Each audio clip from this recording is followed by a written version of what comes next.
There are 3 master equity principles embodied in the Framework Convention: adequacies, CBDR, and the right to development. We don't know what the right to development means. It will take a long time for it to work out. But we do know that the developing countries are terrified by the science and terrified by a future which they see as depriving them of any possibility of development, sustainable or otherwise. We know that it doesn't have to be this way.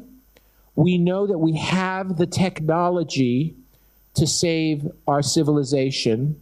However, the technology will not be enough. In itself, it will not generate what Professor Park calls will.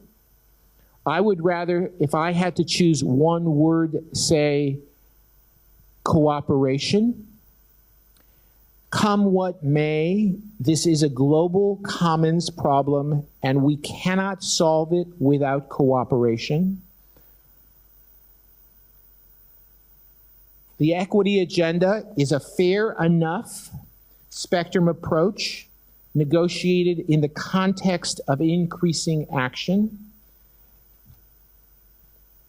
And I won't repeat myself anymore. Thank you very much for your time. Thank you very much, Mr. Natadius.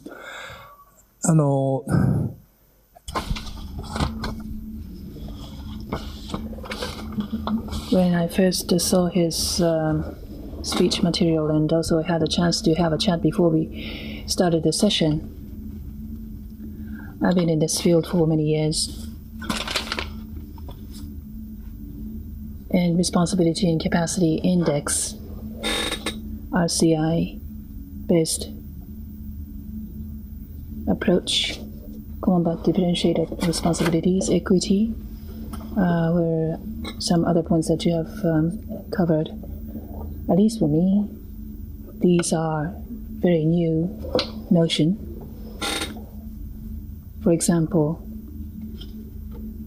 you exclude those living at below $20 a day income. I don't know how you calculate this, but the historical accumulative emission should also be included in calculating responsibility. I mean, there could be specific issues, problems with these approaches, but I believe these approaches are very unique.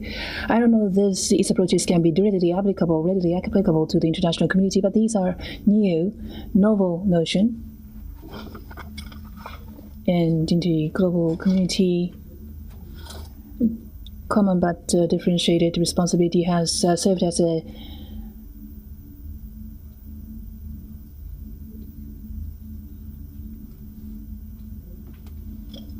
deadlock, has been a source of deadlock. This was an expression in UNFCCC document.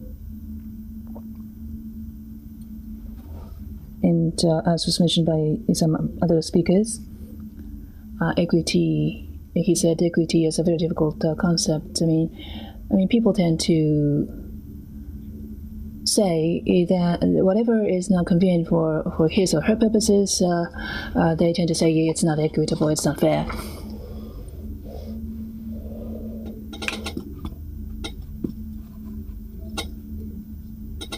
And I believe his presentation covered some novel approach or novel perspective, the index. I thought that we should have a discussion before Professor Suzuki, but I think I changed my mind. Perhaps I thought that we will first hear from Professor Suzuki first, but I changed my mind and I want to listen to your input at this juncture. I mean, I know that all the people in the audience are increasingly interested in the topic that we are discussing, and I find a lot of joy in having this discussion. But we will first hear from Professor Suzuki, and after Professor Suzuki's presentation, we will have an exchange with the floor.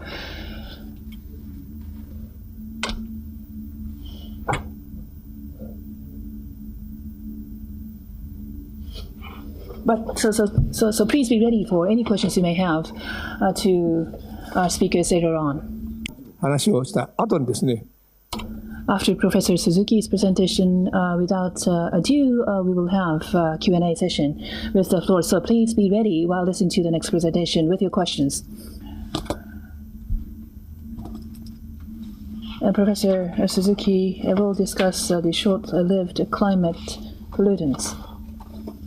Morishima, I'd like to supplement the last part of Dr. Park's presentation.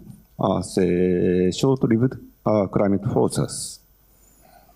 And say I was also requested to say a few comments on the presently ongoing climate negotiations.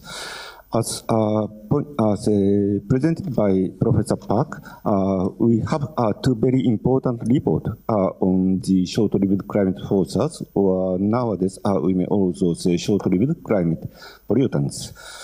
So last year we have two UNEP reports discussing about say attracting the attention of the global community. And this is the basis of say the need to pay attention to the short-lived climate forces. I don't go into details. It's already explained by Dr. Park, but say for the long term, CO2 reduction is quite important, crucial.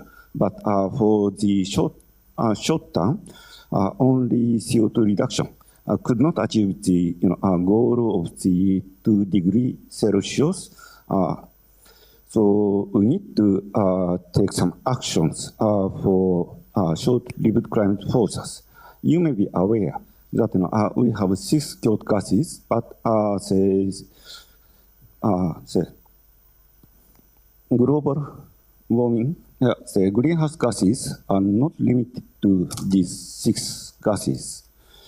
For instance, water vapor is a very powerful say climate forces, greenhouse gases. Similarly, say ozone, not the stratospheric ozone, but tropospheric ozone, or say some kinds of aerosols are also quite powerful say, greenhouse gases, and we need to take some actions for the short-term achievement of the climate objectives. So you may be aware about this. This is the extracted from the IPCC report. There are some positive and negative impacts on global warming, climate change. CO2 has say positive impacts. Similarly, ozone, tropospheric ozone, is also a very powerful say greenhouse gases. Regarding the aerosols, it's a bit complicated. Some aerosols, like black carbon, have powerful say greenhouse gas effects, while some others, like SO2, has negative greenhouse gas effects. So now we have been taking actions for reducing air pollution problems.